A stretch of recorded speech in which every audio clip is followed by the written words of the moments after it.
yaitu tentang mobile development, di mana setelah mobile development ini nanti akan dilanjutkan dengan kelas UI UX pada jam 1 siang nanti. Jadi jangan lupa join juga nanti pada siang nanti pada jam 1 untuk kelas UI UX. Jadi perkenalkan, nama saya Muhammad Fadil Hisyam. Saya di sini sebagai Mobile Development Manager Google Developer Student Club Universitas Negeri Makassar. Jadi saya merupakan mahasiswa pendidikan teknik informatika dan komputer, jurusan teknik informatika komputer ya, pada angkatan 2019. Kemudian saya juga merupakan graduate atau lulusan dari Bangkit pada jalur Mobile Development Learning Path pada tahun 2022. Jadi itu sekilas tentang saya sebagai Mobile Development Manager pada GDSC UNM. Nah, pada hari ini yang akan kita pelajari yaitu tentunya dasar-dasar dari mobile development itu sendiri, baik itu pengertiannya, jenis-jenisnya, dan lain-lain. Kemudian nantinya kita akan juga belajar beberapa dasar-dasar dari bahasa pemrograman yang akan kita gunakan pada saat weekly class nanti. Jadi di sini sudah ada pengertian mobile development menurut Freelancer Map. Jadi mobile development itu merupakan seseorang atau mobile developer itu merupakan seseorang yang memiliki spesialisasi baik itu desain, pengembangan dan implementasi dalam teknologi mobile. Jadi mobile developer itu tentunya dapat membuat desain, mengembangkan dan juga mengimplementasi teknologi mobile, di mana teknologi mobile itu sendiri merupakan teknologi perangkat bergerak. Jadi apapun perangkat-perangkat yang bisa dibawa kemana-mana, semisal smartphone, smartwatch, dan lain-lain, itu bisa dikatakan sebagai teknologi mobile. Jadi itu untuk pengertian dari mobile development itu sendiri atau mobile developer. Jadi mobile development itu pengembangannya, kemudian mobile developer itu merupakan orang yang melakukan pengembangan mobile development.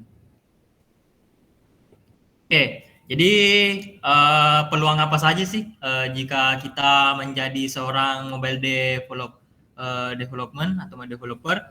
Jadi dari statistik ini saja, yang pertama ini kita lihat dari statistik ini saja, dari Januari tahun 2014 menuju ke Januari tahun 2022, itu statistiknya dapat kita lihat semakin meningkat ya, atau semakin umum digunakan penggunaan perangkat mobile ini. Jadi ini merupakan statistik yang bisa kita lihat di mana penggunaan perangkat mobile di sini semakin meningkat tiap tahunnya. Nah, ini juga tentunya berdampak pada mobile developer dalam pengembangan aplikasi mobile, yaitu semakin banyak digunakan aplikasi mobile.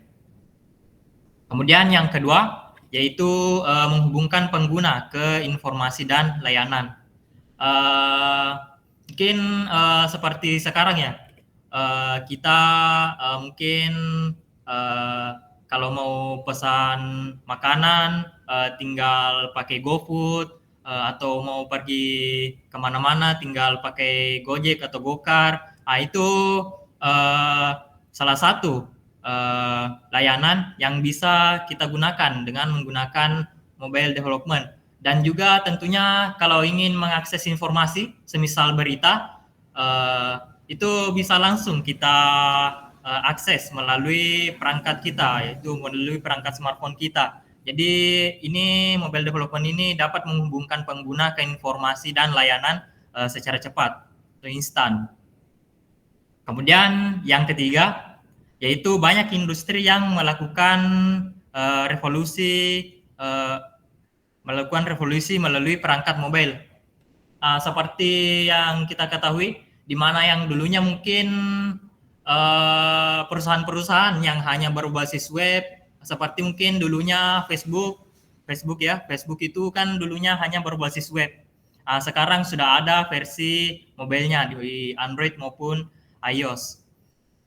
Begitupun lain-lainnya, Twitter dan lain-lain itu kan dulunya semua hanya berbasis web. Sekarang itu semua layanan itu sudah tersedia melalui perangkat mobile. Jadi perangkat mobile ini banyak industri yang melakukan revolusi melalui perangkat mobile. Jadi banyak industri yang telah menggunakan aplikasi-aplikasi mobile untuk menunjang kinerja mereka atau memberikan layanan kepada pengguna. Jadi seperti itu untuk peluang dari mobile development. Kemudian selanjutnya tanggung jawab dari seorang mobile developer. Jadi ada beberapa tanggung jawab yang di sini saya ringkas ya untuk seorang mobile developer. Di mana yang pertama yaitu mengerjakan kebutuhan pengguna dan mengubahnya menjadi persyaratan teknis. Jadi sebelum aplikasi mobile itu sendiri dibuat, tentunya dilakukan terlebih dahulu research. Apa sih yang dibutuhkan pengguna, apa-apa saja yang dikeluhkan dan bisa dijadikan fitur atau layanan di aplikasi mobile kita. Jadi itu kita melakukan riset ke pengguna, apa saja yang mereka butuhkan, kita jadikan layanan pada atau fitur pada aplikasi mobile kita. Kemudian yang kedua yaitu bekerja sama dengan business designer, UI UX designer dan development team. Tentunya untuk mobile developer itu sendiri itu bekerja dengan timnya.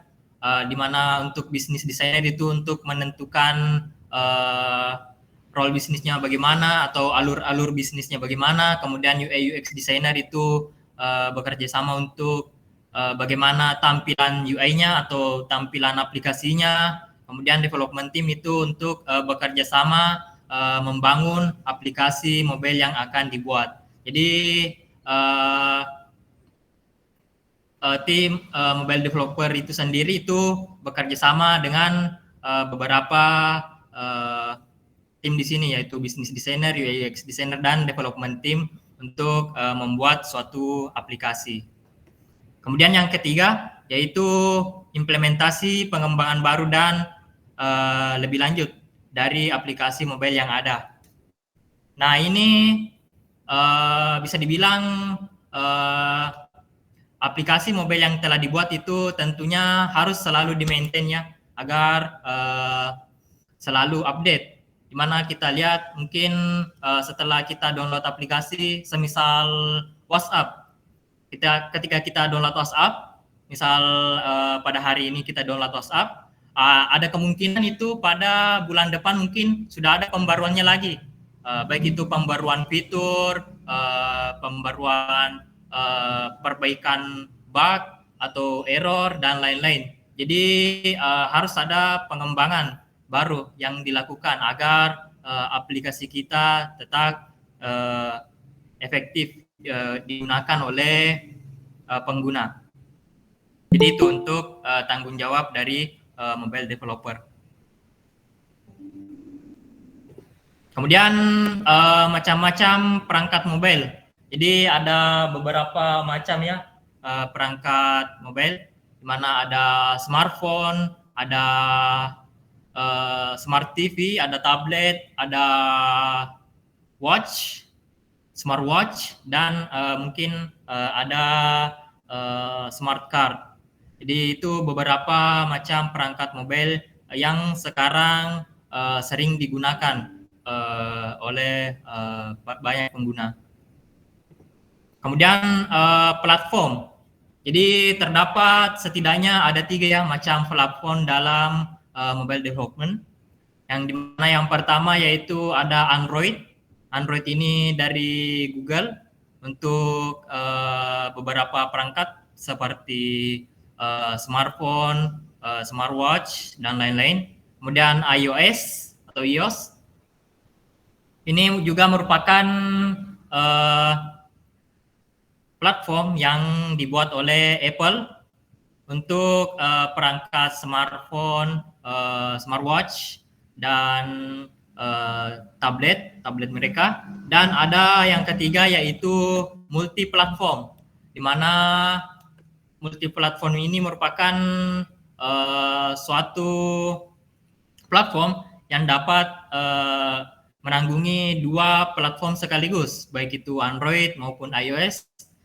Salah satu contohnya di sini itu Flutter. Flutter ini merupakan salah satu framework yang digunakan untuk multi platform.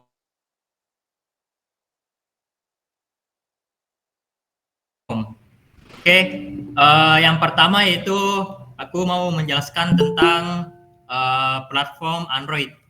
Jadi Android development adalah bidang dari mobile development yang berfokus pada pengembangan aplikasi untuk perangkat mobile yang menjalankan sistem operasi Android dari Google. Nah, jadi Android itu sendiri dikembangkan oleh Google ya.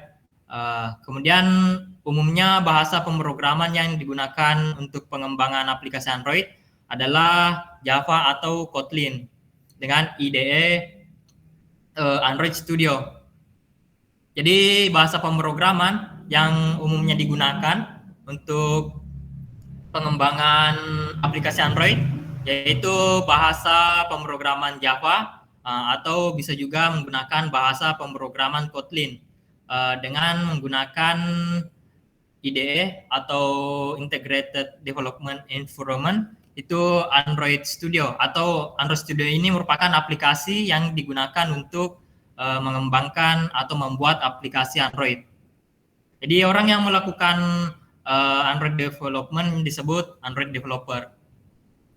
Jadi ya untuk Android itu sendiri menggunakan bahasa pemrograman Java, bisa juga menggunakan bahasa pemrograman Kotlin.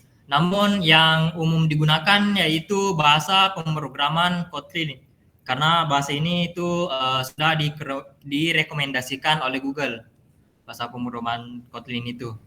Kemudian aplikasi yang digunakan untuk pengembangannya yaitu Android Studio. Jadi itu untuk platform Android.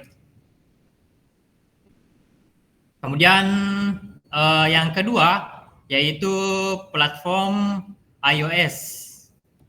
Jadi platform iOS adalah bidang dari mobile development yang berfokus pada pengembangan aplikasi untuk perangkat mobile yang menjalankan sistem sistem operasi iOS dari Apple. Jadi iOS ini merupakan platform atau sistem operasi yang dibuat oleh Apple, di mana biasanya ini tersedia pada smartphone seperti iPhone. Kemudian untuk smartwatch-nya yaitu iWatch dan iPad untuk tabletnya. Umumnya bahasa yang digunakan untuk pengembangan aplikasi iOS adalah bahasa pemrograman Swift dengan IDE atau aplikasi yang digunakan untuk membuat aplikasi iOS atau pengembangannya yaitu Xcode. Jadi bahasa pemrograman Swift ini digunakan untuk pengembangan aplikasi iOS, dan aplikasi Xcode atau software Xcode ini digunakan untuk pengembangan aplikasi iOS itu sendiri atau membuat aplikasi iOS. Jadi Swift untuk bahasanya, kemudian Xcode untuk aplikasinya. untuk platform iOS. Kemudian ada multi platform app. Jadi multi platform app development adalah bidang yang berfokus pada pengembangan aplikasi untuk perangkat yang menjalankan sistem operasi populer seperti Android dan iOS. Jadi Flutter ini bisa dibilang suatu framework yang dapat menaungi dua langsung sistem operasi, di mana di sini ada Android dan iOS. Di mana selain Android dan iOS ini, Flutter itu sendiri, setahu saya Flutter itu sendiri juga tersedia untuk web dan juga tersedia untuk desktop app atau komputer. Kemudian jadi Flutter merupakan framework populer yang digunakan. Flutter ini menggunakan bahasa pemrograman Dart. Jadi bahasa pemrograman yang digunakan untuk pengembangan aplikasi yang menggunakan framework Flutter itu bahasa pemrograman Dart.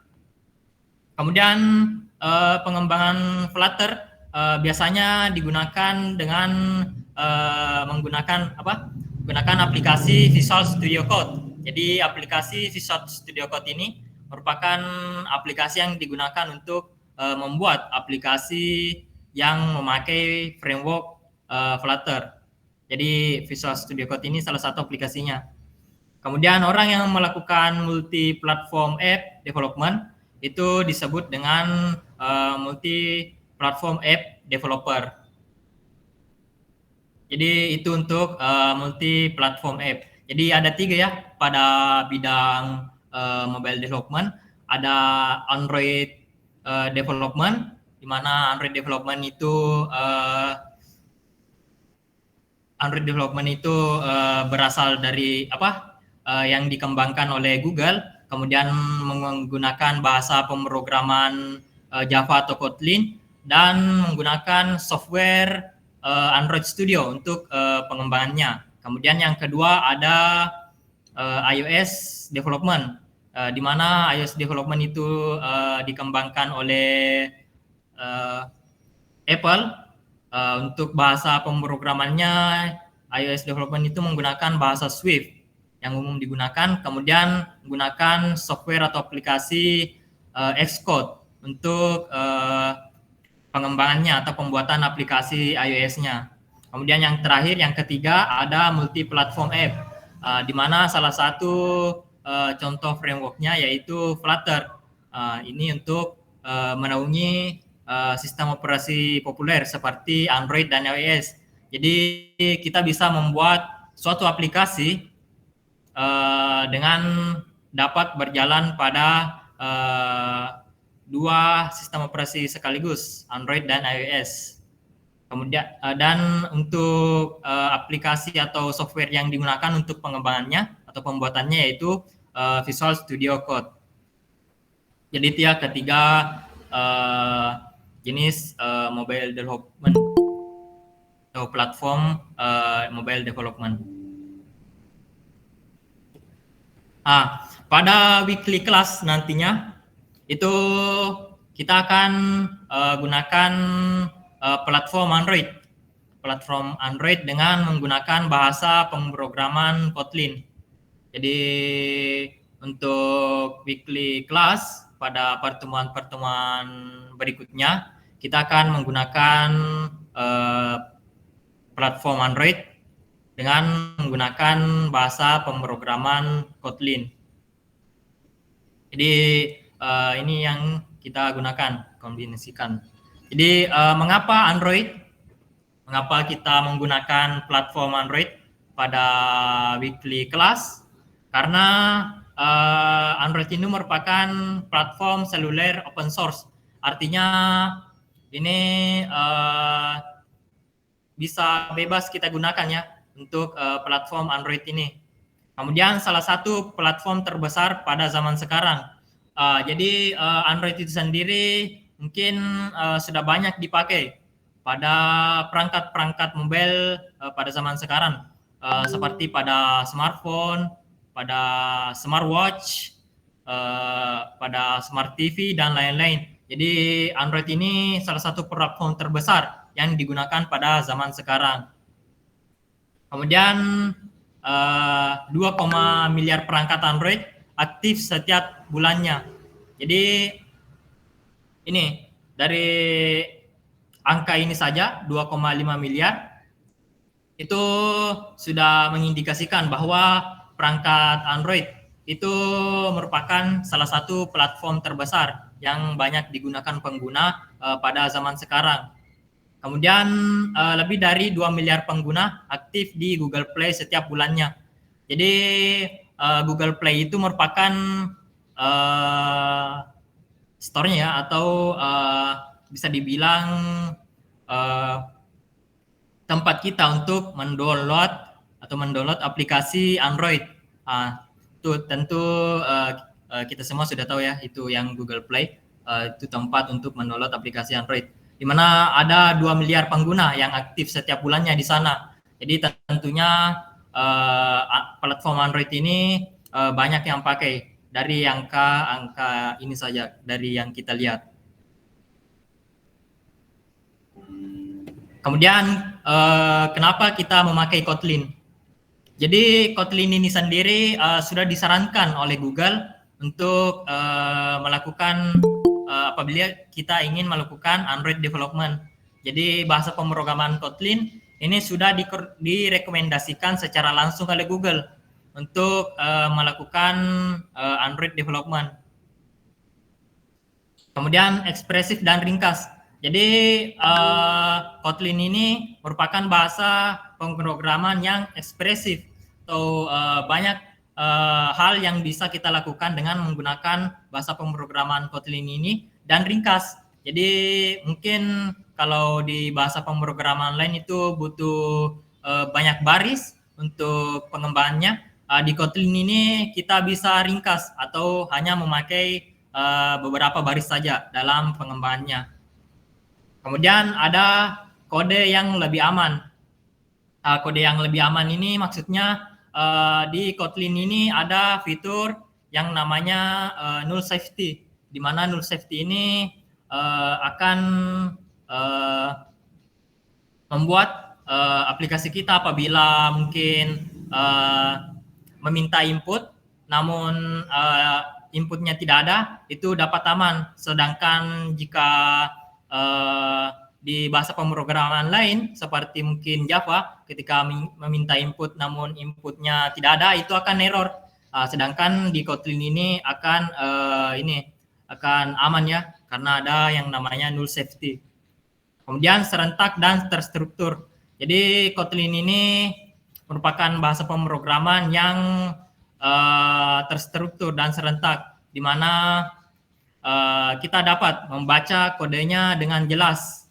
Ini asalnya, variabel ini asalnya dari mana, fungsi ini dari mana, dan lain-lain. Jadi serentak dan struktur bahasa pemrograman Kotlin ini.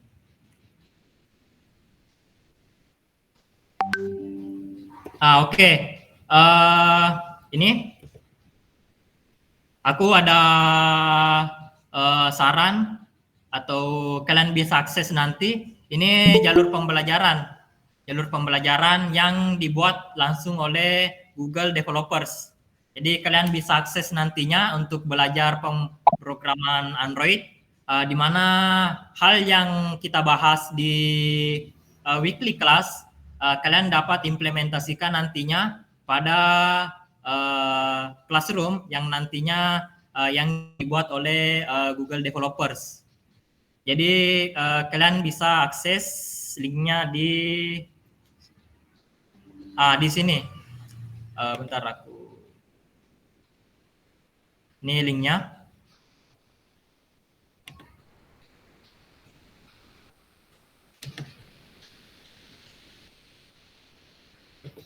Sebentar aku copy di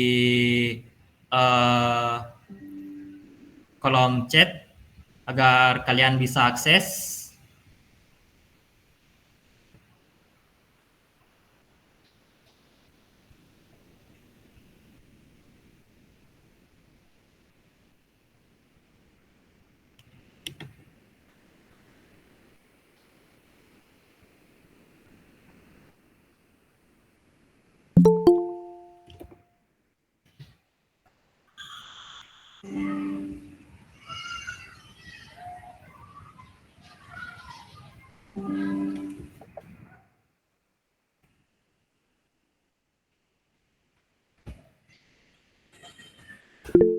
Oke, sudah aku kirim.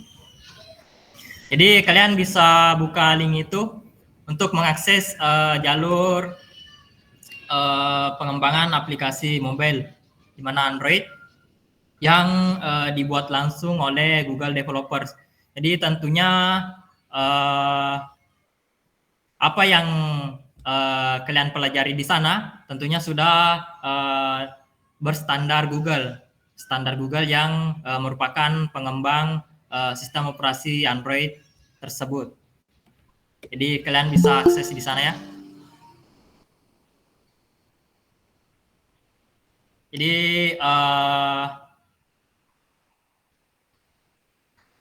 aku coba buka linknya.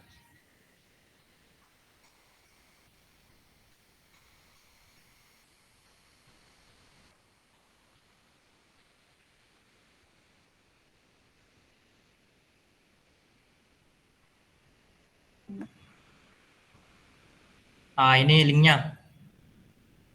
Linknya error. Atau aku langsung copy ini ya.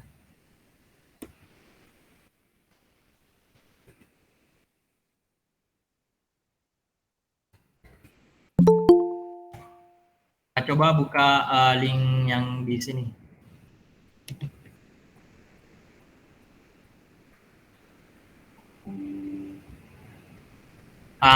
Itu kalian bisa lihat di situ di mana ada beberapa unit ya di classroom ini. Ada beberapa unit yang dimana yang pertama yaitu memulai menggunakan Kotlin, kemudian yang kedua itu pengantar Android, kemudian yang ketiga arsitektur aplikasi Android, dan yang keempat itu desain aplikasi Android. Jadi kalian bisa akses itu, kalian klik jelajahi, kemudian ada beberapa jalur. Mana di sini yang pertama yaitu dasar-dasar Kotlin, kalian bisa jelajahi. Kemudian kalian bisa akses ya, kalian bisa akses dengan mengambil code lab-nya, mengambil code lab. Kemudian ini juga yang kedua, kalian ambil code lab-nya dan mengikuti kuisnya.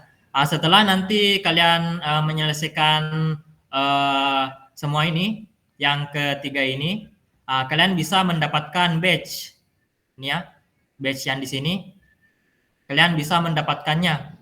Di mana badge ini nanti mungkin kalian bisa jadikan portofolio kalian sebagai output nantinya dari weekly class ini. Mungkin kalian simpan di LinkedIn maupun di tempat-tempat lainnya sebagai portofolio kalian. Jadi ini kalian akan mendapatkan badge.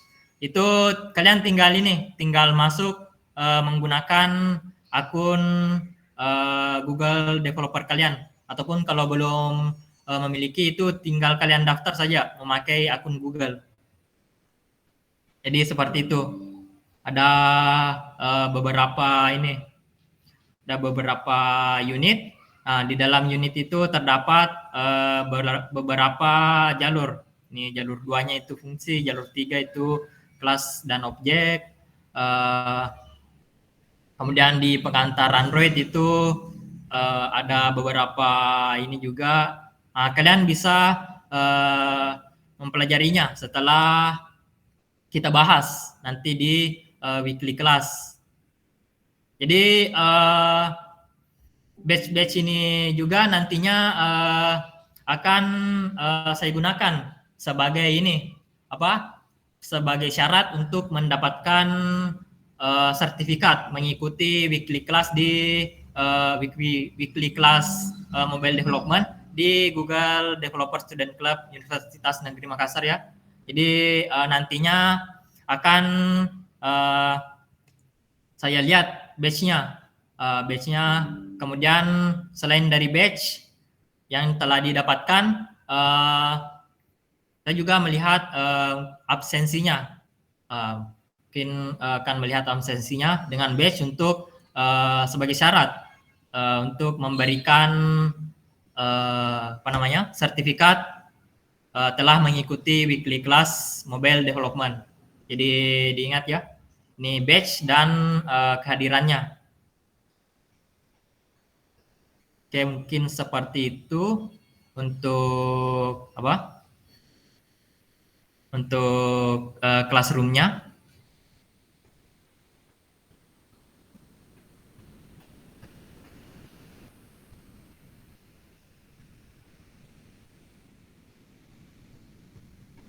Nah, ini tadi yang classroom-nya ya. Kalian bisa akses melalui link ini maupun link yang telah dibagikan di kolom chat.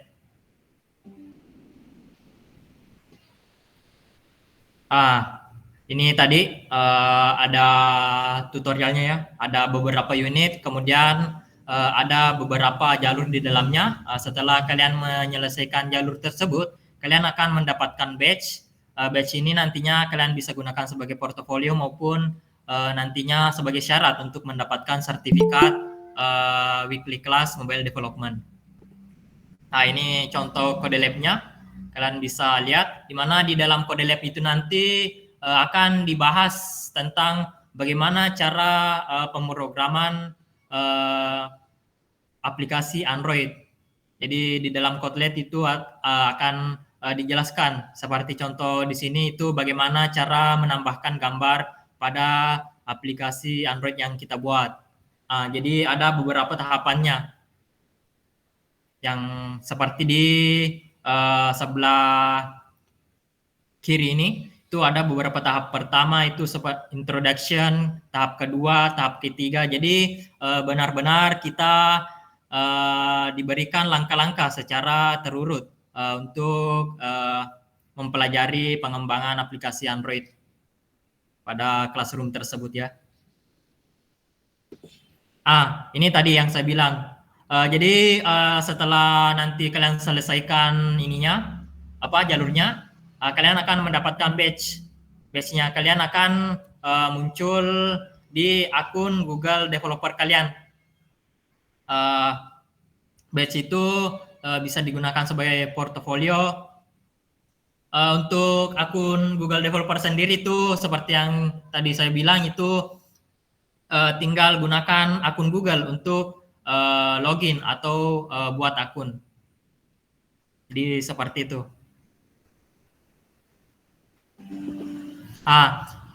Software yang kita butuhkan selama weekly class nantinya ada beberapa. Yang pertama yaitu Java Development Kit atau JDK. Di mana ini nantinya kita gunakan karena Kotlin itu berjalan di atas JVM-nya atau Java Virtual Machine. Jadi kita perlukan Java Development Kit untuk menggunakan bahasa Kotlin juga. Kemudian yang kedua untuk JDK tadi itu bisa kalian download di sini jdk.java.net. Kemudian Android Studio. Android Studio ini merupakan aplikasi atau software yang kita gunakan untuk pengembangan aplikasi Android. Itu kalian bisa download di developer.android.com/studio. Kalian bisa download di situ untuk Android Studio-nya. Kemudian yang ketiga ini sebenarnya opsional ya. Ini sebenarnya opsional. Mengapa opsional? Dikarenakan IntelliJ IDEA ini sebenarnya merupakan aplikasi yang kita gunakan untuk mempelajari bahasa pemrograman Kotlin. Namun bahasa pemrograman Kotlin itu sendiri sebenarnya bisa kita pelajari melalui web karena compiler Kotlin itu ada yang berbasiskan web. Makanya ini sebenarnya bersifat opsional IntelliJ IDEA ini untuk diinstal. Jadi kalian download ini, mungkin pada pertemuan-pertemuan berikutnya itu kita akan bahas bagaimana cara installnya. Jadi kalian download saja dulu. Oke, jadi itu ketiga aplikasinya. Oke. Untuk sesi selanjutnya itu kita akan membahas basic dari bahasa pemrograman Kotlin. Jadi kita akan bahas bagaimana cara menggunakan bahasa pemrograman Kotlin, bagaimana sintaksnya. Tentunya juga ini hanya merupakan dasar-dasar dari bahasa pemrograman Kotlin. Oke. Sebelumnya saya ini dulu. Saya minum dulu karena haus. Kalian juga kalau misal haus, mungkin bisa menyediakan ini ya, air minum.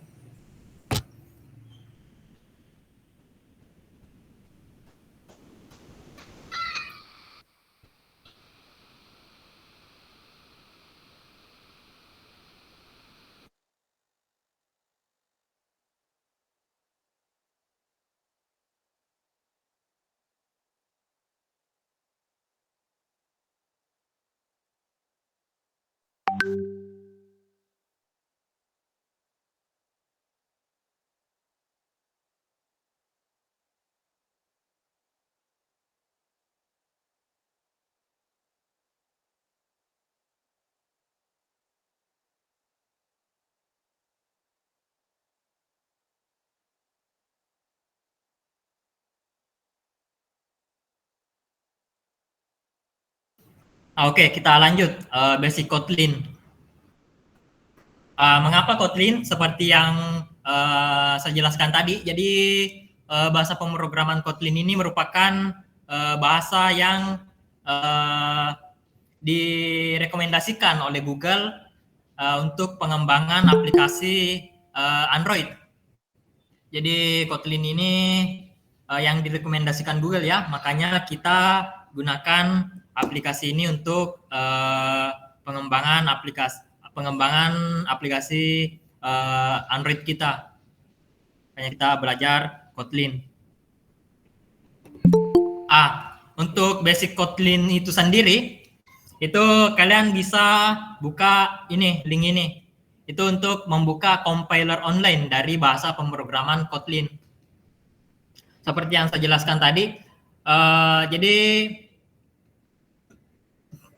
Kotlin ini memiliki compiler online yang sudah official resmi dari Kotlinnya itu sendiri. Jadi kalian bisa akses melalui link ini, play.kotlinlang.org. Ini saya copy dulu. Oh, sudah ada ya. Oke, thank you Aswaranas. Kalian bisa akses di situ. Bentar, saya buka dulu.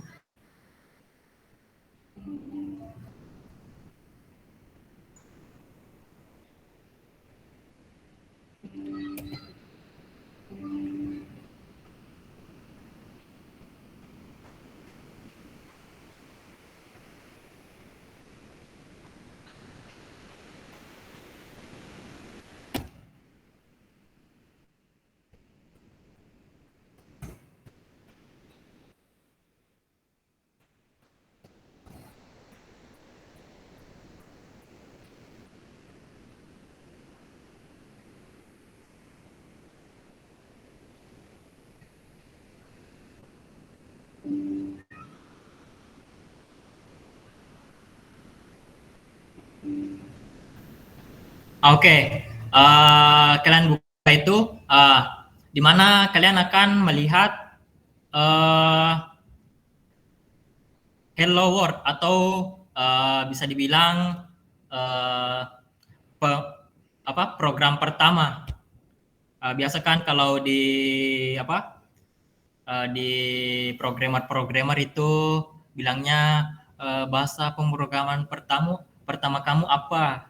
Jadi biasanya bilang Hello World. Hello World ini sebenarnya basic ya.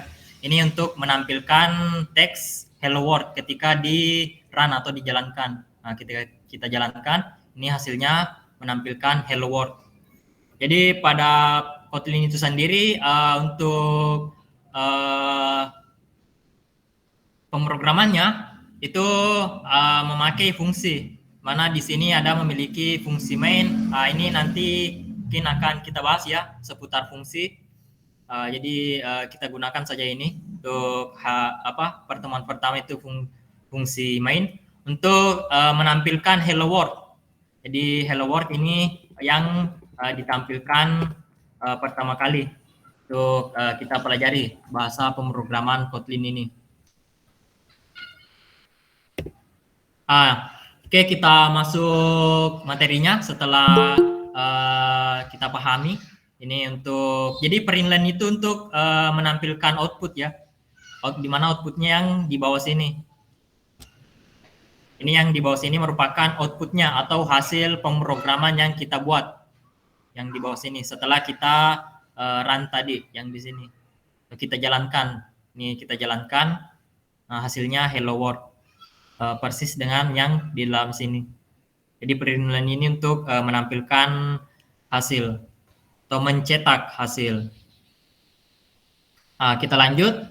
Yang pertama itu ada variabel. Jadi variabel dalam pemrograman adalah tempat yang digunakan untuk menyimpan data atau informasi yang dapat diakses oleh program. Jadi variabel ini tempat kita menyimpan data atau informasi. Data atau informasi itu dapat berupa nilai, dapat berupa mungkin teks, kata atau kalimat dan lain-lain. Jadi setiap variabel memiliki nama yang unik. Jadi setiap variabel itu memiliki nama yang unik atau berbeda-beda ya. Karena kalau namanya sama atau nama variabelnya sama, maka ketika kita jalankan itu compilernya atau yang menjalankannya itu program yang dijalankan itu akan bingung. Ini variabelnya ini yang mana ini karena namanya yang sama. Makanya perlu nama yang unik. Kemudian memiliki tipe data. Tipe data ini merupakan tipe dari variabel tersebut, apakah berupa bilangan, apakah berupa teks, kata, kalimat, dan lain-lain. Kemudian nilai. Jadi ada 3 ya, ada nama, ada tipe data, dan nilai yang dapat berubah-ubah sesuai dengan kebutuhan program.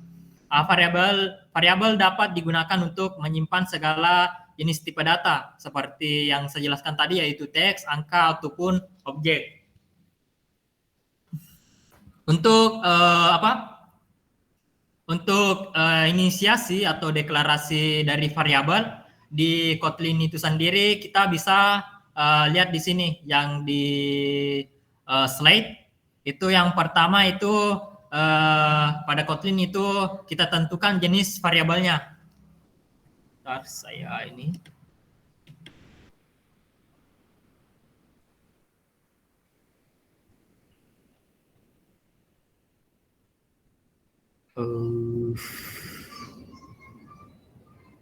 Full screen coba. Ini kelihatan ya full screen-nya atau tidak?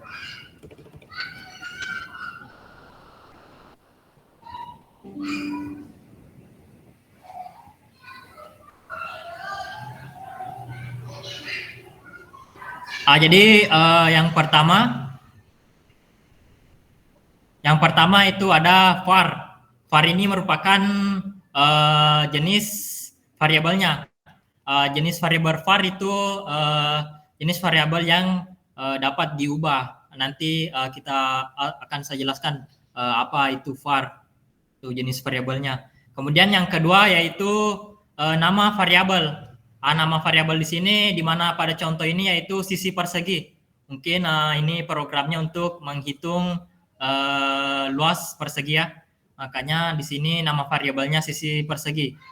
Kan kalau pemrograman sederhana seperti menghitung luas persegi itu rumusnya tinggal sisi persegi kali sisi persegi. Makanya di sini nama variabelnya sisi persegi. Juga seperti yang tadi harus memiliki nama yang unik. Jadi nama yang unik itu suatu variabel hanya memiliki hanya ada satu atau tidak ada yang samanya. Juga pada pemberian nama variabel ini kita harus memperhatikan yang namanya pada Kotlin ya. itu yang namanya camel case, di mana camel case itu seperti ini, seperti punuk unta. Kita lihat kan kalau punuk unta kan itu bentuknya seperti ini ya, itu ada naik terus turun lagi. Sama seperti di sini. Jadi untuk nama variabel itu yang pertama itu huruf kecil terlebih dahulu, kemudian huruf besar dan kecil kembali.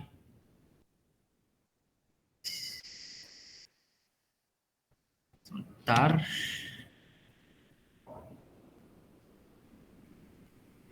Ini ya, camel case itu harus diperhatikan.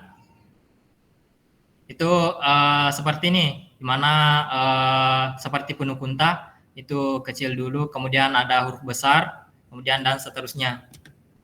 Jadi dalam pembuatan nama variabel itu diawali oleh huruf kecil, kemudian apabila ada kata berikutnya itu gunakan huruf besar seperti yang di sini.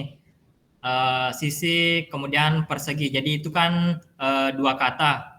Makanya ini kan dua kata ini. Makanya itu kita gunakan yang namanya camel case. Ini.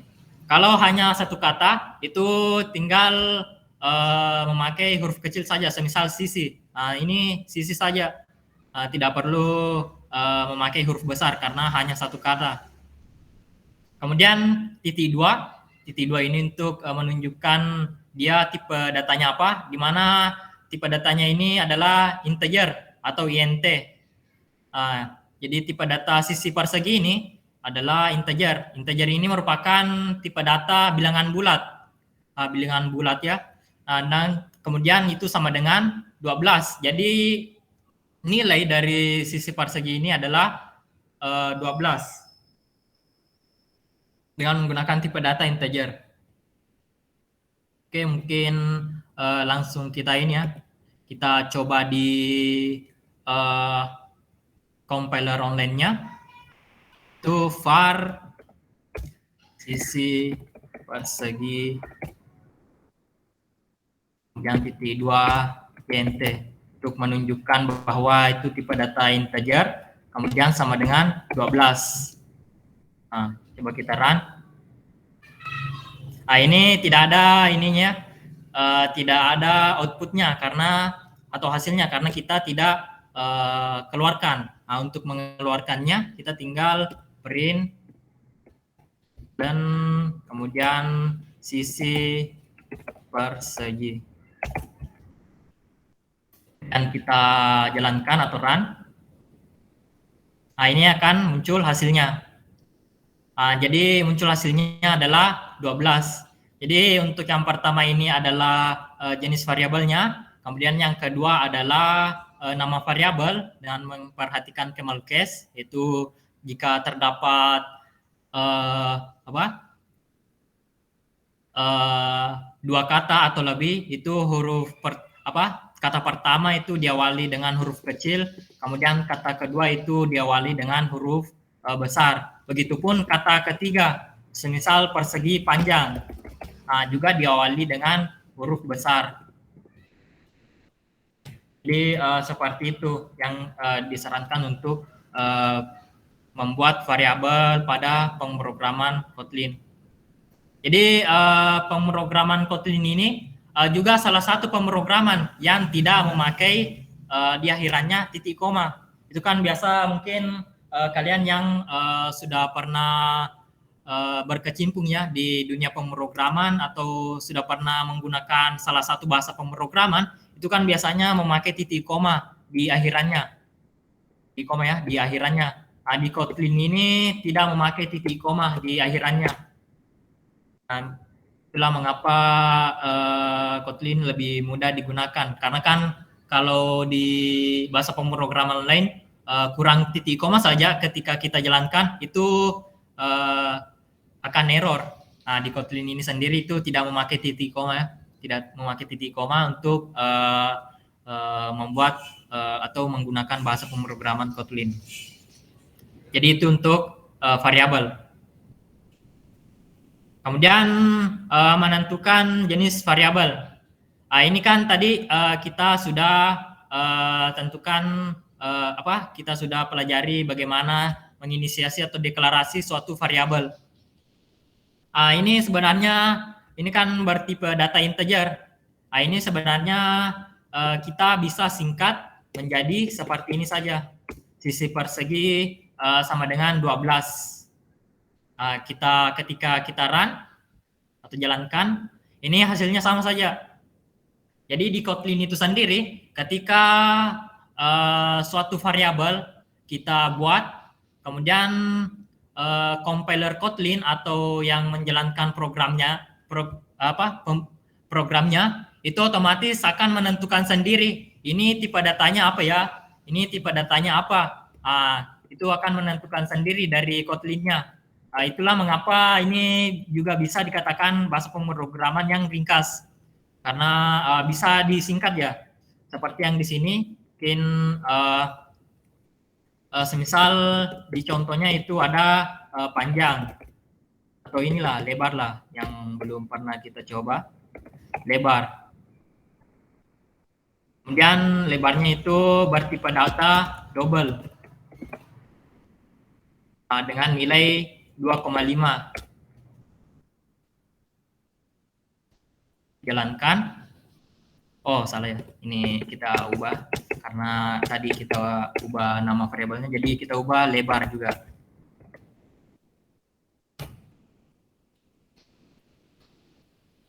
Hasilnya 2,5. Ketika kita hapus double-nya,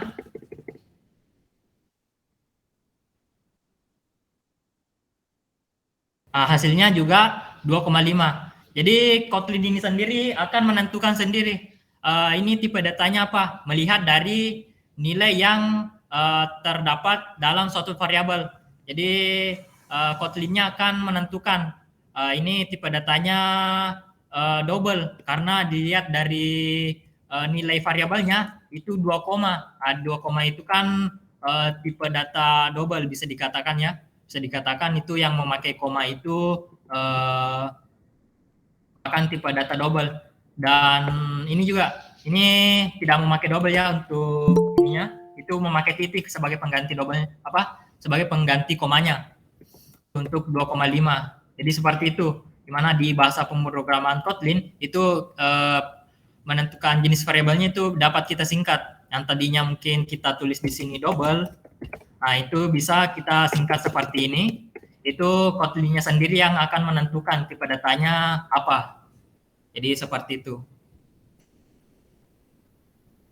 Oke, kemudian yang kedua yaitu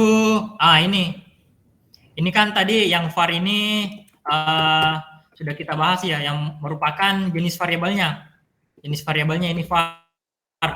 Jadi terdapat dua ya. Ada var itu merupakan mutable atau dapat diubah, dan ada val. Val itu immutable atau tidak dapat diubah. Maksudnya apa? Itu kalau var itu semisal kita di sini semisal sisi persegi tadi ya. Sisi persegi sama dengan semisal 10. Kemudian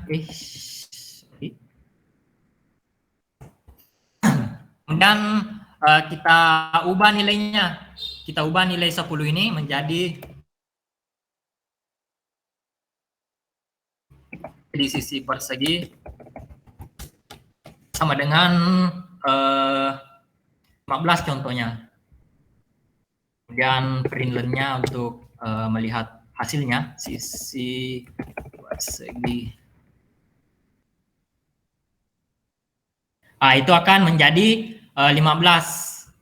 Karena di sini kita ubah nilainya. Jadi var itu merupakan jenis variabel yang dapat kita ubah nilainya. Kemudian kalau kita gunakan val ya. Di sini kan ada nilainya 10, nilai awalnya 10. Kemudian kita ubah nilainya menjadi 15. Kita lihat. Itu akan error. Karena val ini sendiri itu nilai yang tidak dapat diubah atau sudah menjadi tetapan ya di inisiasi awalnya. Ini sudah menjadi tetapan ini. Nilai sisi perseginya itu 10, tidak dapat diubah-ubah. Makanya ketika kita ubah di sini, sisi perseginya sama dengan 15, itu akan terjadi error di sini. Ini errornya. Kemudian kita berikan komentar. Jadi kalau mau berikan komentar di Kotlin itu tinggal garis miring 2 kali. Itu akan menjadi komentar ya. Atau tidak, ini tidak akan dieksekusi oleh program. Hanya akan menjadi penanda atau catatan dari seorang programmer agar lebih dimengerti pemrogramannya. Ini kan juga termasuk komentar ini. Ini juga termasuk komentar, tapi ini yang memiliki beberapa baris. Ini, jadi kita semisal berikan komentar di sini. Jadi kita jalankan, maka akan berhasil untuk jenis data filenya nilai dengan nilai 10. Karena ini tidak dieksekusi atau tidak dijalankan. Ini sama saja kalau kita hapus, nilainya tetap 10. Jadi itu ya perbedaan var dan val. Var itu bisa kita ubah nilainya, sedangkan val itu sudah menjadi tetapan di awalnya. Jadi kita tidak bisa ubah nilainya. Ini berfungsi nantinya di pemrograman Android. Ada beberapa variabel yang bisa kita ubah nilainya. Ada juga beberapa variabel yang tidak bisa kita ubah nilainya. Jadi seperti itu. Untuk mutable atau dapat diubah var dan immutable itu tidak dapat diubah val. Ini tadi contohnya. Var dapat diubah, kemudian ketika val itu diubah itu akan error. Ini val cannot be reset. Jadi seperti itu ya perbedaan var dan val. Oke, yang kedua yaitu operator. Jadi untuk operator ini sendiri itu sama seperti di mungkin mata pelajaran matematika ya bisa dibilang. Itu sama seperti yang di situ. Di mana ada tambah, ada kurang, ada kali, ada bagi. Garis miring ini bagi ya. Kemudian ada persen itu untuk modulus atau sisa bagi. Kemudian ada operator penambahan atau kita coba dulu ya. Kita coba dulu mungkin ini.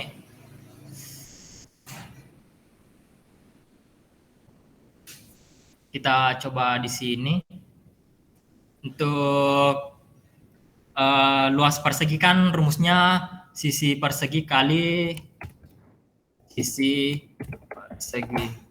Ini untuk rumus apa namanya luas persegi. Kita jalankan di mana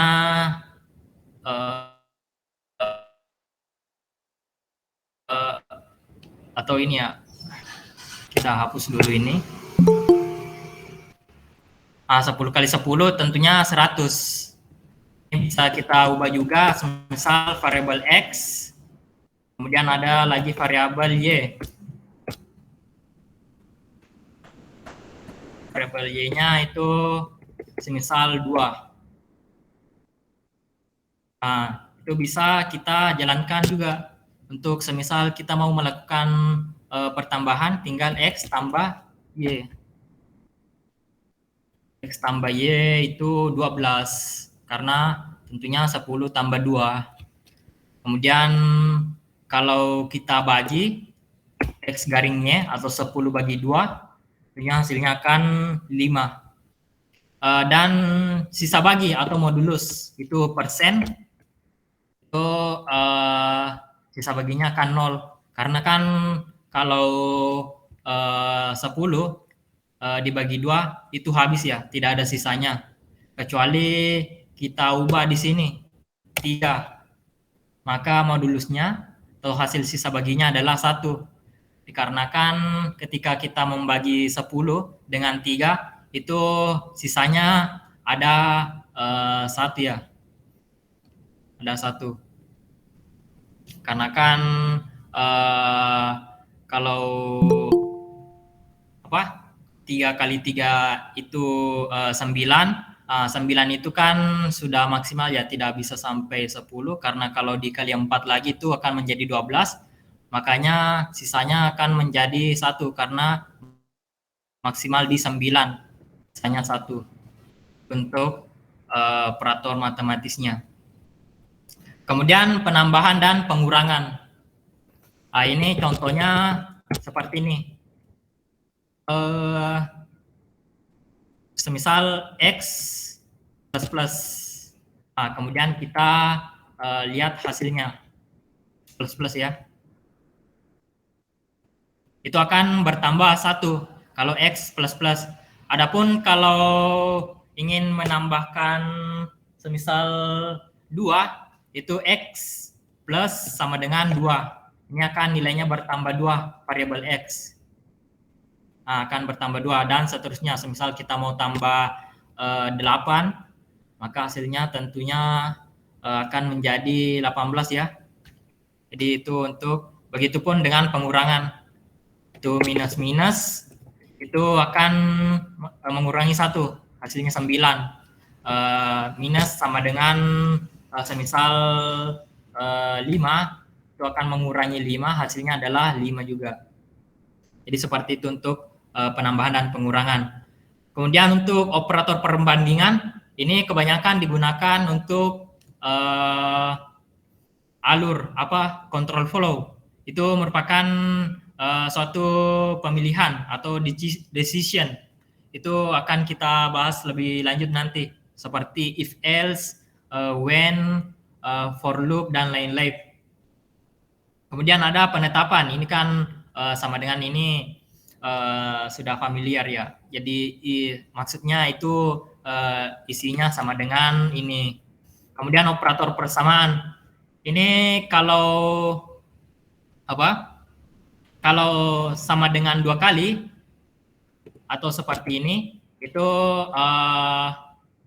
merupakan artinya variabel ini harus sama dengan misal var y sama dengan 10, x sama dengan y. Apakah x, maksudnya ini adalah apakah x sama dengan y? Ini harus memakai if else juga ya, tapi ini kita bahas nanti lah ini. Ini operator sama dengan apakah nilai x sama dengan nilai y, maka lakukan ini. Itu untuk if else, untuk kasus if else. Kemudian yang pakai yang pakai tanda seru itu tidak sama dengan. Jadi kebalikannya kalau pakai tanda seru di depannya. Jadi seperti itu untuk operator. Oke, selanjutnya ini contohnya tadi. Ini sudah kita bahas tadi di compilernya. Kemudian ini juga tadi sudah saya bahas. Ini otomatis akan ini ya, akan otomatis melihat tipe datanya apa. Semisal di sini memakai koma. Ini otomatis akan terbaca oleh Kotlin-nya merupakan tipe data double. Ini yang tidak memakai koma itu otomatis akan dibaca oleh Kotlin-nya itu integer atau bilangan bulat. Ini tipe data. Jadi tipe data itu merupakan jenis data dari suatu variabel. Yang pertama itu ada jenis bilangan bulat. Yang pertama ada bilangan byte, yang dimana itu dapat menampung nilai antara minus 128 hingga 127. Semisal kita di sini berikan contoh ya, berat badan. berat badan kan itu semisal 50 kg, tinggal kita berikan 50. Kemudian kita print berat badannya. Ini sebentar. Ini wait. Oke. Berat badan.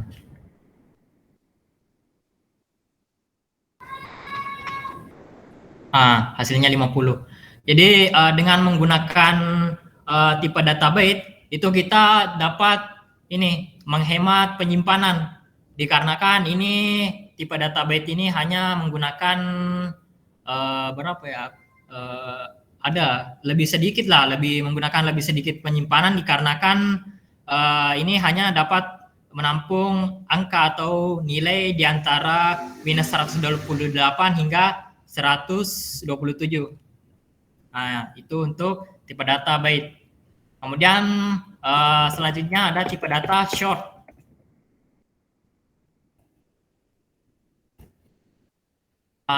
Tipe data short ini untuk menampung nilai di antara minus 32.768 hingga 32.767. Jadi ini nilai yang dapat ditampung oleh tipe data short. Ini semisal mungkin tinggi badan. Kalau memakai bed kan tadi itu tidak mungkin ya, karena maksimalnya 127. Sementara mungkin ada tinggi badan yang 160, 170, makanya tipe data byte ini tidak dapat digunakan untuk variabel tinggi badan. Makanya kita pakai short. Shortnya nilainya semisal 170. Ini 170 cm. Oh, ini belum diubah ya. Tinggi badan. Oke. 170. Kemudian integer. Ini tipe data yang pertama tadi yang kita bahas. Ini untuk menampung berapa banyak ini? Ini minus 2 juta sekian-sekian. Ini mungkin kita mau buat variabel NIM atau nomor induk mahasiswa. Kita bisa gunakan integer karena masih berada dalam cakupan nilai yang dapat ditampung. Dikarenakan kalau short itu tidak mungkin ya, karena ada batasannya hanya 32.000. Misal 19, 29, 04, 10, 03. Dan kita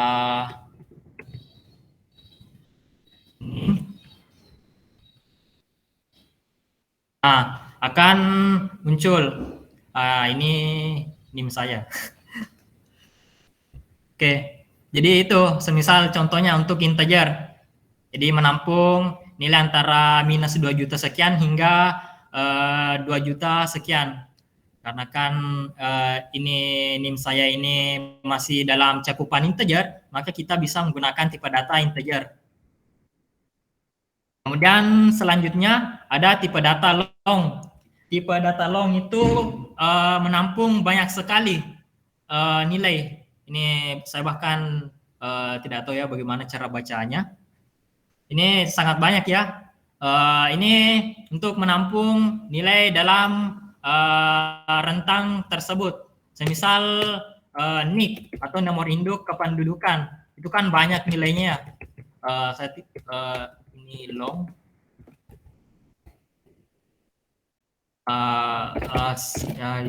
Ya. Dan seterusnya itu kan banyak nilainya.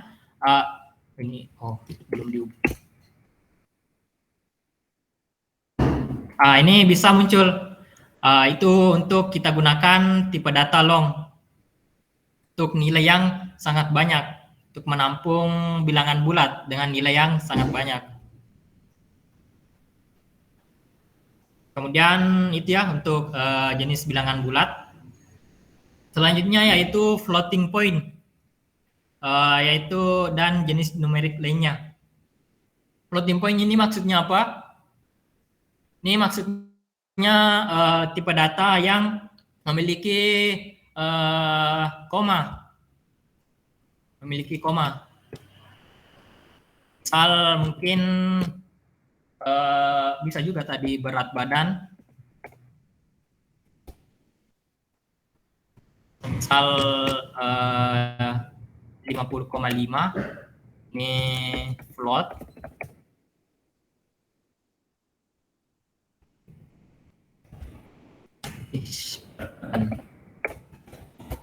Nah, ini bisa kita run. Oh, lupa ini mungkin.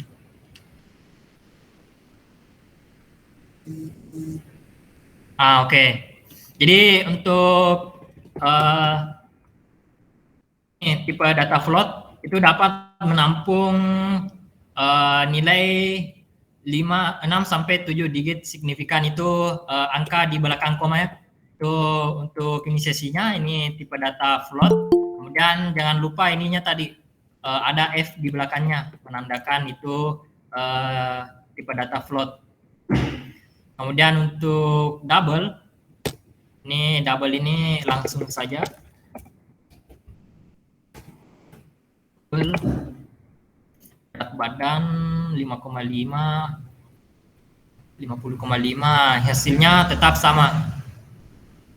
Jadi itu ya float dan double. Kemudian ada tipe data char. Ini tipe data char ini merupakan tipe data yang hanya menampung satu huruf, semisal jenis kelamin. Jenis kelamin. Itu semisal L untuk laki-laki. Itu langsung kita tampilkan hasilnya, jenis kelamin. Akan muncul L. Jadi char ini digunakan untuk tipe data yang hanya memiliki satu karakter atau satu huruf, misal L ataupun P untuk perempuan. Seperti itu. Kemudian ada tipe data boolean. Boolean itu tipe data yang bernilai benar atau salah, atau true atau false. Itu juga akan nantinya digunakan pada control flow atau yang if else dan lain-lain. Itu akan dibahas mungkin pada pertemuan selanjutnya. Ini transmisi jenis. Jadi pada Kotlin itu kita bisa mengkonversikan suatu variabel dari tipe data A menjadi tipe data B. Seperti di contoh ini. Di contohnya itu ada val I, itu tipe datanya integer. Kemudian nilainya 6. Kemudian ada lagi val B, itu tipe datanya byte. Itu mengambil nilai dari I. Ini mengambil ini, jadi ini variabel B ini mengambil nilai dari variabel I, di mana variabel I itu nilainya 6. Makanya di sini sama dengan I. Kemudian println B. Ini akan error tentunya karena ini belum di convert atau belum dilakukan transmisi. Ini akan mismatch atau karena ini tipe datanya tidak sama dan belum dilakukan konversi. Makanya di sini kita lakukan konversi ya. Karena di sini I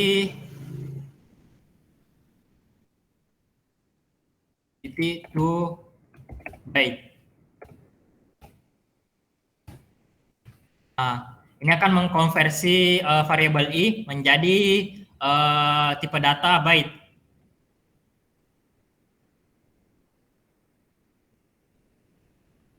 Ini seharusnya dikomentari dulu.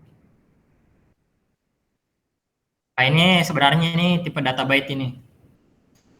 Ini bisa juga kita lakukan semisal ada tipe data val atau var, kita gunakan saja var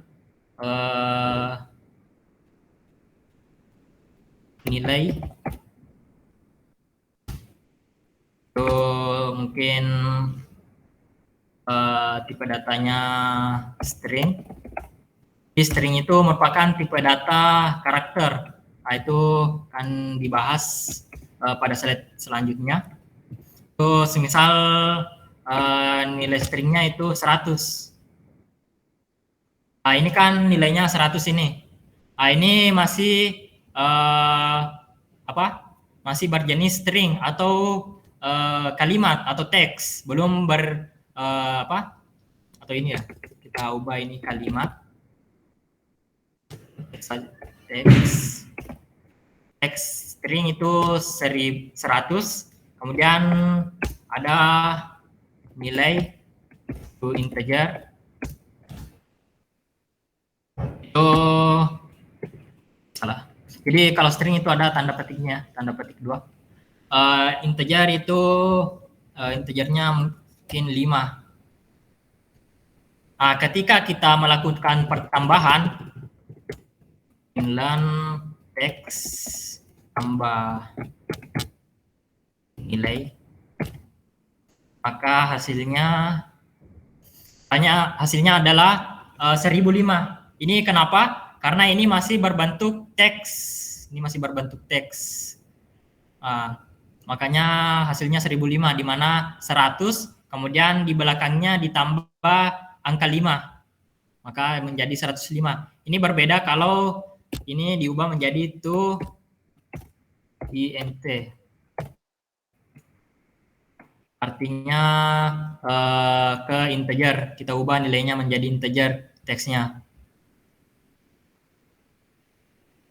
Maka hasilnya adalah 105. Karena variabel teks ini kita sudah ubah menjadi integer. Kemudian kita tambahkan nilai, di mana nilainya itu 5, hasilnya 105. Jadi itu, di Kotlin kita bisa melakukan konversi atau transmisi jenis tipe data.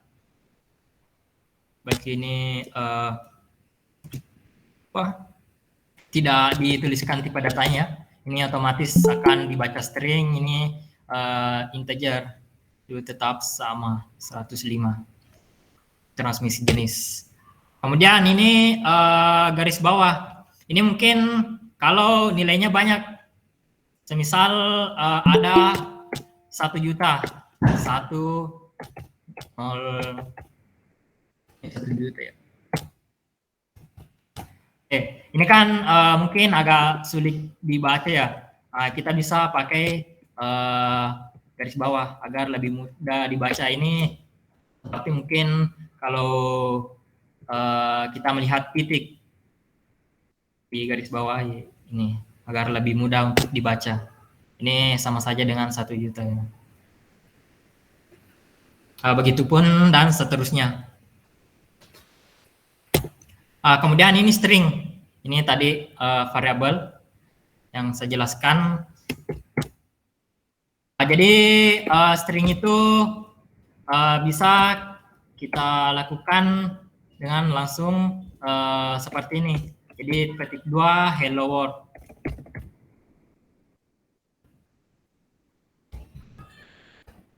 Ini bisa langsung ini. Diingat ya, kalau string itu memakai petik 2. Dikawal oleh petik 2. Ini bisa juga kita berikan tipe datanya string. Hello world. Jadi seperti itu. Adapun ini yang garing N ini, itu maksudnya untuk ini ya, karakter escape itu untuk lanjut ke baris selanjutnya. Maksudnya apa? Ketika kita menuliskan garing N di sini, itu teks selanjutnya itu akan lanjut ke bawahnya, bawah yang di sini, bawahnya hello world. Tuh, adapun juga garing T itu untuk membuat kayak di ini ya, di keyboard ada itu tab. Itu seperti itu untuk garing T. Kemudian ini yang petik 3 itu untuk variabel string yang memiliki beberapa baris. Itu dirangkapkan oleh kutipan 3. Penyambungan string. Ini contohnya. Ada file jumlah anjing. Ini sama dengan 3. Jumlah kucing sama dengan 2. Dan println-nya itu bisa saya miliki. Jadi tanda dolar ini jumlah anjing. Ini otomatis akan merujuk pada variabel jumlah anjing ada berapa. Kemudian ada tambah, itu kita gabungkan ininya. Dan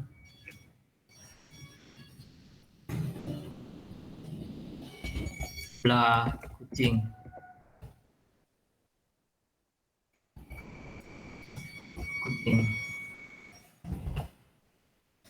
Kita jalankan. Saya memiliki 3 anjing dan 2 kucing. Jadi sama seperti yang di sini.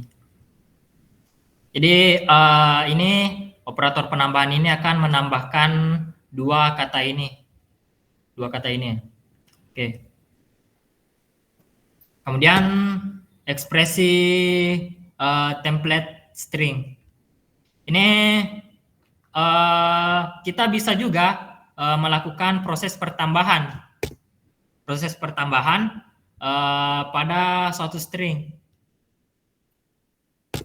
Misal jumlah baju, jumlah celana. Itu ada 10, kemudian ada 5. Dan saya memiliki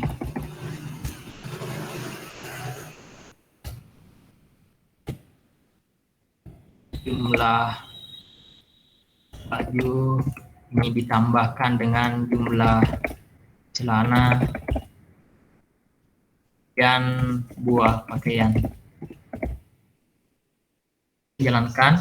Oh, ini salah ketik ya. Saya memiliki 15 buah pakaian, di mana ini ditambah 10 tambah 5. Ini juga sebenarnya kita bisa buat variabel stringnya. Ini kan kita langsung println. Ini bisa kita buat variabel stringnya hasil atau jumlah pakaian. Sama dengan ini, tinggal kita copy saja ini.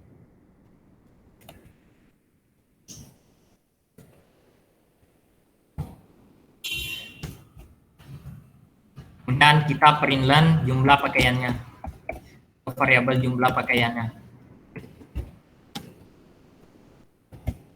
Kita run.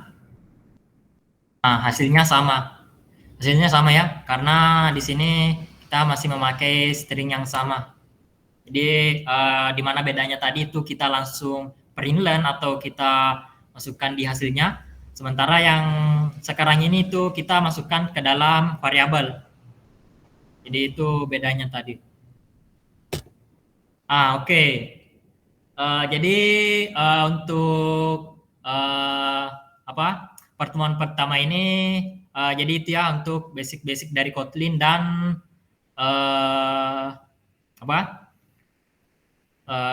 pengenalan mobile development. Mungkin kalian bisa buka kembali ini materinya di classroom yang tadi dibagikan. Itu di mana ya tadi linknya itu? Yang gd.co/100/student. Itu bisa kalian akses di situ untuk mendapatkan badge-nya. Dan kalian juga bisa latihan-latihan di situ, latihan-latihan di situ untuk programmingnya, programming dasar Kotlin. Oke, mungkin kita berlanjut ke sesi pertanyaan. Jadi dari materi yang sudah saya jelaskan, ada yang mau ditanyakan?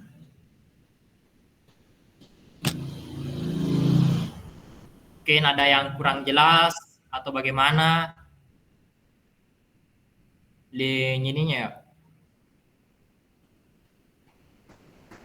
link apa? Yang classroomnya. Oh ya, memang itu disarankan untuk memakai laptop untuk link classroom tersebut dikarenakan lebih efektif untuk pembelajarannya memakai laptop, lebih jelas ininya, lebih jelas materinya. Karena kan juga di situ kan ada code lab. Di code lab itu akan diajari bagaimana cara pemrograman Kotlin. Seperti yang saya jelaskan tadi, itu mungkin akan dijelaskan juga di classroomnya yang bagian pertama tadi itu, yang basic Kotlin. Bagaimana teman-teman? Mungkin ada pertanyaan dari pertemuan pertama ini? Mungkin bisa raise hand atau di kolom chat. Oke, silahkan Ahmad Fatir yang mau ditanyakan. Sebelumnya Kak, terdengar di suaraku? Ya, aman-aman. Baik, sebelumnya Kak, Assalamualaikum warahmatullahi wabarakatuh. Wan. Perkenalkan, saya Ahmad Fatir dari Unismu Makassar. Pertanyaan saya Kak, kan kalau di bahasa pemrograman lain, misalnya Java, dia kalau mau bisa buat variabel kosong, tapi nanti diinisialisasi. Nah, kalau di Kotlin itu bagaimana Kak cara membuat variabel kosong tapi nanti kita bisa tambahkan nilai ke dalam variabel tersebut? Terima kasih Kak. Oke, jadi pertanyaannya itu sebenarnya ini ya, untuk pertemuan berikutnya itu yang dinamakan variabel null atau nullable. Mungkin aku bahas-bahas sedikit ya. Bentar, buka.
Oke. Untuk pertanyaannya tadi kan ini untuk variabel nul ya, yang nantinya bisa dapat di apa? Inisiasi. Nah, itu bisa menggunakan seperti ini. Jadi variabel seperti number of book, int uh, int int kemudian tanda tanya sama dengan nol. Dengan menggunakan cara seperti itu bisa kita menginisiasi suatu variabel dengan tipe data nol atau belum memiliki isi yang nantinya akan mungkin ada kita isi atau adisinya. Contohnya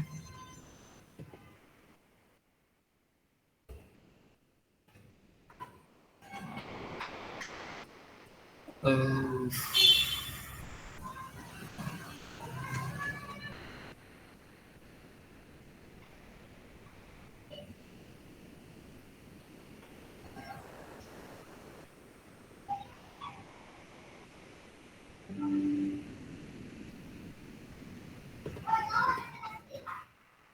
Nah, kita bisa gunakan misal seperti ini, var seperti tadi, number of books dua int, kemudian tanda tanya sama dengan 0.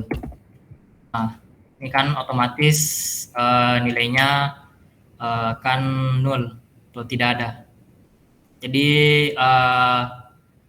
seperti itu. Bagaimana? Apakah sudah ini jelas pertanyaannya? Apa jawabannya? Itu Kak belum ada outputnya, belum dipanggil. Oh iya, untuk ininya sendiri mungkin apa? Kita akan bahas di eh, pertemuan berikutnya ya. Untuk penggunaan eh,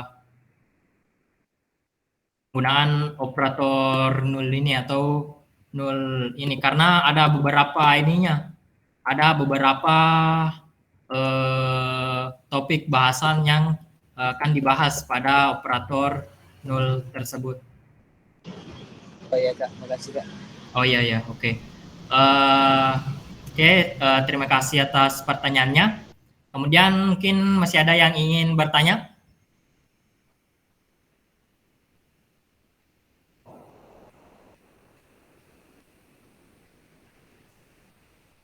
Yang ingin bertanya bisa ini ya, bisa raise hand maupun eh, ketik di kolom chat.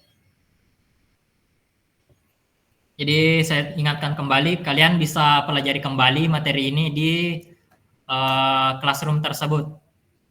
Nah, di classroom tersebut ada code lab, kalian pelajari, kemudian kalian mendapatkan badge-nya bisa kalian gunakan sebagai portofolio. Nah, jadi itu.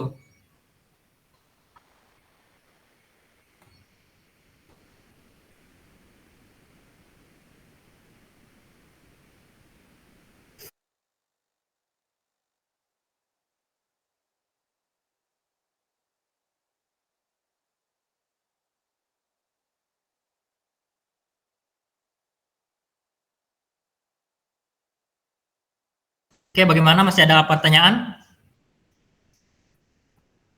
Kalau sudah tidak ada, mungkin kita sudah bisa masukin ya sesi foto bersama.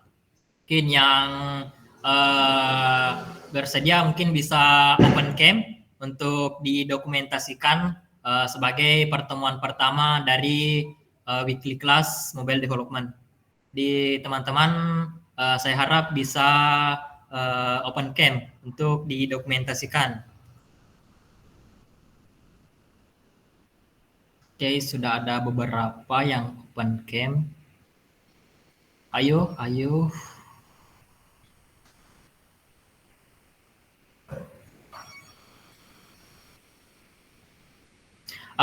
Saya ingatkan juga ya, sebentar nanti jam 1 siang itu masih ada weekly class berikutnya, yaitu UI UX, di mana kalian mungkin akan mempelajari atau diajarkan bagaimana cara membuat tampilan yang menarik, tampilan menarik baik itu di web maupun mobile nantinya. Jadi jangan lupa join nanti siang jam 1. Oke, sudah open cam, mungkin bisa ini ya, bisa gaya GDSC yang begini. Ya,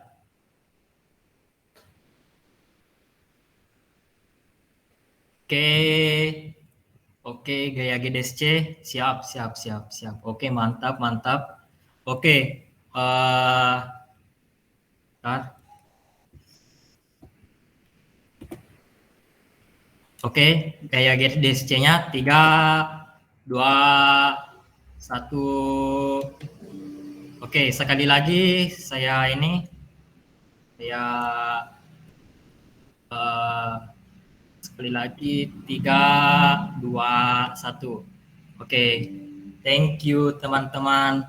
Jadi terima kasih sudah bergabung di weekly class mobile development. Mungkin kita akan lanjut di pertemuan berikutnya. Oke, terima kasih. Oke, thank you, thank you, thank you.